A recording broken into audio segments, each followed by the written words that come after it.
થરાદની main બજારમાં નવા રામજી મંદિર અને ટોડાની પાળની બાજુમાં જૈન સમાજ દ્વારા તેમની જગ્યામાં ભોજનાલય અને ધર્મશાળાની બિલ્ડિંગનું કામકાજ ચાલી રહ્યું છે।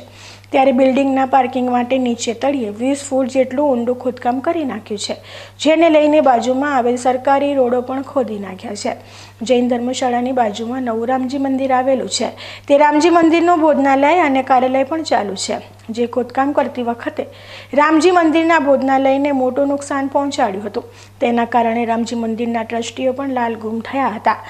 રામજી મંદિરના કાશીરામભાઈ પુરોહિતે જણાવ્યું હતું કે જૈન ધર્મશાળાનું જે કામ ચાલે છે તેની બાજુમાં આવેલું ભોજનાલય પણ તેને દેખાતું નથી અને અમારા રામજી મંદિરના ભોજનાલયને નુકસાન પહોંચાડ્યું છે અને તે નુકસાનના કારણે અમે થરાદ પ્રાંત અને નગરપાલિકામાં પણ રજૂઆત કરવામાં આવશે।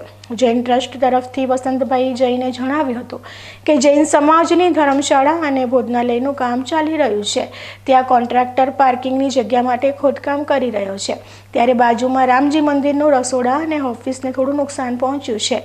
તે કોન્ટ્રાક્ટરની ભૂલ છે, પરંતુ અમે તેને તાત્કાલિક સમારકામ કરાવી દઈશું।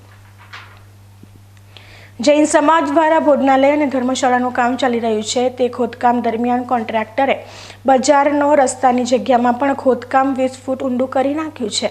એ લોકો પણ પરેશાન થઈ રહ્યા છે, ટ્રાફિકની સમસ્યા પર સર્જાઈ છે, તેમજ રાત્રિ દરમિયાન કોઈ વાહન ચાલકનો અકસ્માત થવાની પણ ભીતિ જોવા મળી રહી છે, જેમાં કોઈ જાનહાનિ થશે તો તેનો જવાબદાર કોણ?